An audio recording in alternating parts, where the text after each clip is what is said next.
BRS party మొత్తం కూడా ఇక విలీనం కాబోతా ఉందని చెప్పి ఒక ఎమ్మెల్యే సంచలన వ్యాఖ్యలు చేస్తా ఉన్నాడు. ఇప్పటికే 38 మంది ఎమ్మెల్యేలు గెలిచిన బీఆర్ఎస్ పార్టీలో ఓ 6 మంది ఎమ్మెల్యేలు, ఓ 6 మంది ఎమ్మెల్సీలు కూడా కాంగ్రెస్ పార్టీలోకి చేరారు. ఎక్కువ ఏం వినపడతా ఉన్నదంటే ఒక 4-5 రోజుల నుంచి ఢిల్లీలోనే ఉన్నారు హరీష్ రావు, కేటీఆర్ అని చెప్పి అక్కడ చెప్తా ఉంటే, ఇక విలీనం గురించి ఇక్కడ కూడా దానం నాగేందర్ సంచలన వ్యాఖ్యలు చేస్తా ఉన్నాడు. మరొక 10-15 రోజుల్లోనే మళ్ళొక 5-6 మంది ఎమ్మెల్యేలు, మిగతా ఎమ్మెల్సీలు కూడా మా పార్టీలో జాయిన్ కాబోతా ఉన్నారు.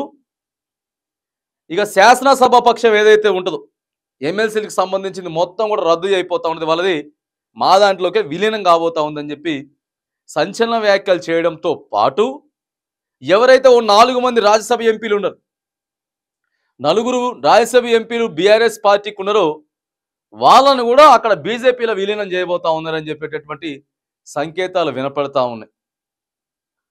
మరి సంచలన వ్యాఖ్యలు కేటీఆర్, కేసీఆర్ చేసిన మోసాలన్నీ కూడా నాకు తెలుసు, వాటన్నిటిని నేను బయట పెడతా అని చెప్పి దానం నాగేందర్ సంచలన వ్యాఖ్యలు చేస్తా ఉన్నాడు. మరి బీఆర్ఎస్ విలీనం సాధ్యమేనా అని అంటే సాధ్యమే అన్నట్టుగా కనపడతా ఉన్నది. ఎందుకంటే గతంలో కూడా బీఆర్ఎస్ పార్టీ అధికారంలో ఉన్నప్పుడు 2018లో దాదాపుగా 10 నుంచి 12 మంది ఎమ్మెల్యేలను బీఆర్ఎస్ పార్టీలో గుంజుకున్నారు. అక్కడ శాసనసభ పక్షం లేకుండా చేసిండ్రు. వాళ్ళు ఏదైతే చేసిరో ఇప్పుడు కాంగ్రెస్ పార్టీ కూడా రివెంజ్ తీర్చుకోవాలనేటువంటి అంశం మీద ఇగో శాసనసభ పక్షాన్ని కూడా మొత్తాన్ని క్యాన్సిల్ చేసేటటువంటి ప్రక్రియ ఉన్నది.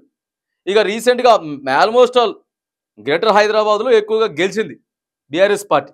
అయినా కూడా గ్రేటర్ హైదరాబాద్ పరిధిలో ఉన్నటువంటి షేర్లింగంపల్లి ఎమ్మెల్యే కూడా ఇగో ఇప్పుడు ఎంత ఆపినా కూడా ఆగేటటువంటి ప్రయత్నం లేదు. కేసీఆర్ ఎంత ఆపుదామని చూసినా కూడా ఆగేటటువంటి పరిస్థితి లేని పక్షంలో ఇగో మరి బీఆర్ఎస్ పార్టీ శాసనసభ పక్షం ఏదైతే ఉందో అది కాంగ్రెస్లో విలీనం సాధ్యమేనా అనేటువంటి అంశం తీసుకుంటే మాత్రానికి సాధ్యంగానే కనబడతా ఉన్నది.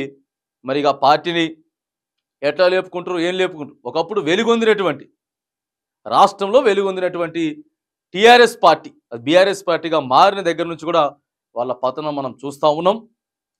మరి ఇక ఇదే పనిగా పెట్టుకొని కాంగ్రెస్ పార్టీ కూడా జాయిన్ చేసుకోవడానికి ఎమ్మెల్సీలు కానీ, ఎమ్మెల్యేలు కానీ, కార్పొరేటర్లు కానీ, మేయర్లు కానీ ఎవరు వచ్చినా సరే జాయిన్ చేసుకోవడానికి మాత్రానికి కాంగ్రెస్ పార్టీ సిద్ధంగా ఉన్నది. కాబట్టి మరి శాసనసభ పక్షం ఏదైతే ఉందో ఆ శాసనసభ పక్షం కాంగ్రెస్ పార్టీలో విలీనం అయ్యేటటువంటి అంశం మాత్రం తెలంగాణ రాష్ట్రంలో మనకి క్లియర్గా కనబడతా ఉన్నది.